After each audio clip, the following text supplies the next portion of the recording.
बिस्मिल्लाहिर्रहमानिर्रहीम, अस्सलाम वालेकुम। बहुत से क्वेश्चंस हैं एमएस एमफिल एंट्री टेस्ट के हवाले से जिन लोगों ने फ़ाल 2023 के लिए अप्लाई किया है डिफरेंट यूनिवर्सिटीज़ में, और ख़ास करके जो यूनिवर्सिटी ऑफ एजुकेशन लाहौर के हमारे अपने बीएस ग्रेजुएट्स हैं प्रीवियसली, वो भी अब अप्लाई कर रहे हैं एमएस एमफिल के लिए। तो बहुत से मैसेजेस एंड कॉल्स आ रहे थे, डिफरेंट क्वेश्चंस थे एमएस एमफिल एंट्री टेस्ट के हवाले से।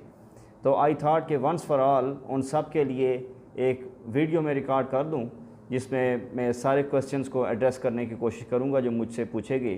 तो एक चीज़ जो फ्रीक्वेंटली पूछी गई, that is nature of the test. अगर खुदा न खास्ता कोई ज़रूरत ना पड़ जाए, जिस तरह से कोविड-19 के दिनों में था कि ऑनलाइन एंट्री टेस्ट भी उस वक्त लिए गए डिफरेंट यूनिवर्सिटीज़ में, अगर इस तरह की सिचुएशन ना हो तो जनरली प्रेफर किया जाता है ऑन साइट एंट्री टेस्ट को। फ़िज़िकली आपको उस कैंपस या उस डिवीज़न में जाना पड़ेगा जहां आपने अप्लाई किया है। तो जब आप कैंपस या डिवीज़न में एंट्रेंस गेट पे जाते हैं तो वहाँ पे ह्यूमन असिस्टेंट्स मौजूद होती है, अटेंडेंट्स मौजूद होते हैं, आपको वो गाइड करेंगे कि आपका एग्ज़ाम सेंटर किस साइड पे है। तो जब आप एग्ज़ाम सेंटर पे जाते हैं तो वहाँ एग्ज़ाम रूम के बाहर दरवाज़े पे या जो सामने आपके वाल होगी उस पर हो सकता है कि आपकी सिटिंग अरेंजमेंट के लिहाज से आपकी लिस्टें लगी हुई हों, या वहाँ पे इन्विजिलेटर्स मौजूद होंगे, वो आपको आपकी सिटिंग प्लेस के बारे में बता देंगे। तो जब आपका एग्ज़ाम स्टार्ट होने का टाइम होगा तो उस टाइम वो इन्विजिलेटर्स आपको पेपर देंगे। That's where your test starts. दूसरी चीज़ है फॉर्मेट ऑफ क्वेश्चंस। यूनिवर्सिटीज़ के एंट्रेंस टेस्ट ज़्यादा प्रेफर किया जाता है कि एमसीक्यूज़ की शक्ल में हूँ। तो एज़ पर प्रीवियस प्रैक्टिस मैं अब ये एक डिस्क्लेमर भी साथ दे रहा हूँ कि this is all based on the previous observations.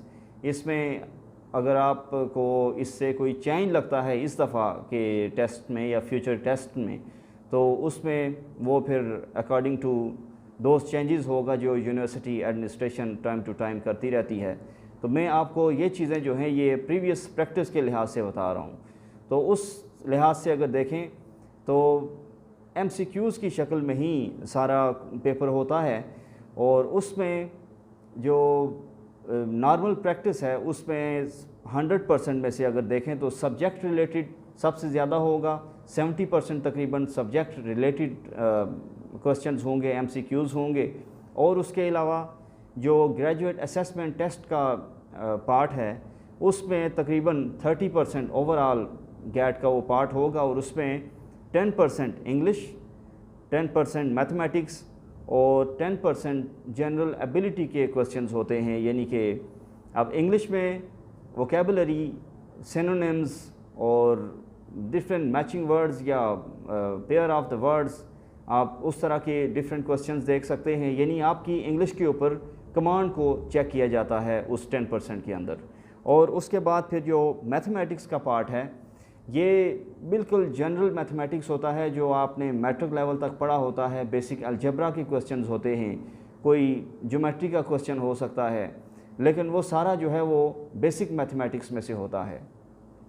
और उसके बाद अगर बात करें हम जनरल एबिलिटी की, तो इसमें भी एग्ज़ामिनर के पास एक वास्ट स्कोप मौजूद है जहाँ से वो क्वेश्चन पूछ सकते हैं। उसमें किसी हिस्टोरिकल प्लेस का नाम पूछा जा सकता है, या करंट अफेयर का कोई क्वेश्चन हो सकता है, या कोई भी जनरल ये जो एनालिटिकल रीजनिंग है इसमें से किसी तरह का कोई क्वेश्चन हो सकता है। यानी जनरल एबिलिटी में काफ़ी ज़्यादा डिफरेंट एरियाज़ हो सकते हैं जिसमें से क्वेश्चन पूछा जा सकता है। उसके बाद तीसरी चीज़ है टेस्ट ड्यूरेशन। तो ये अमूमन 100 MCQs के लिए 2 आवर्स होते हैं, या अगर 50 MCQs का पेपर है ओवरऑल तो 1 घंटे का टेस्ट होगा। उसके बाद फिर चौथी चीज़ जो सबसे ज़्यादा जिसके बारे में स्टूडेंट्स क्यूरियस हैं, हाउ टू प्रिपेयर, या कोई गेस क्वेश्चंस बता दें। तो गेस क्वेश्चंस अब हर फील्ड इतनी वास्ट होती है, आपकी जो पिछले 7-8 साल की जो एजुकेशन है मैट्रिक से लेके, उसमें से आपका जो आपका जो सब्जेक्ट है उसके क्वेश्चंस आ सकते हैं।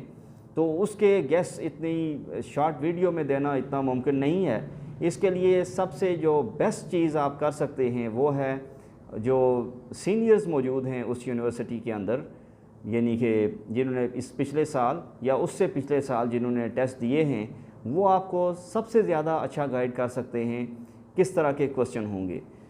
या एक और चीज़ कि डिफरेंट बुक्स अवेलेबल हैं मार्केट के अंदर, उससे आप सिर्फ अपनी रिवीजन कर सकते हैं, यानी अपनी आप अपने नॉलेज को चेक कर सकते हैं। That book is not the guarantee कि उसी में से ही क्वेश्चन आएंगे। सिर्फ उसी क्वेश्चन के ऊपर आप तकिया नहीं कर सकते, वो सिर्फ आप अपने आप को अपनी असेसमेंट के लिए, अपने आप को चेक करने के लिए वो वाली बुक्स इस्तेमाल हो सकती हैं। इस तरह से गैट की अगर बात करें तो गैट के क्वेश्चंस के लिए बैरन्स जीआरई की अगर बुक आपको मिल जाए, किसी फ्रेंड के पास हो या आपके पास अपनी पढ़ी हो, तो उससे अगर आप देख लें जनरल मैथमेटिक्स के क्वेश्चन, एनालिटिकल रीजनिंग किस तरह से करनी है, उसके हवाले से इंस्ट्रक्शंस या गाइड मौजूद होती है उसके अंदर। और इंग्लिश को बहुत बड़ी हद तक उन्होंने कवर किया है बैरन्स की जीआरई की बुक में, आप देखेंगे। अगर आपको अवेलेबल है तो एक नज़र उस पर दौड़ा लें। तो ये 3-4 क्वेश्चंस हैं जो ज़्यादा पूछे जा रहे थे। I hope you have found the answer for those. Thank you.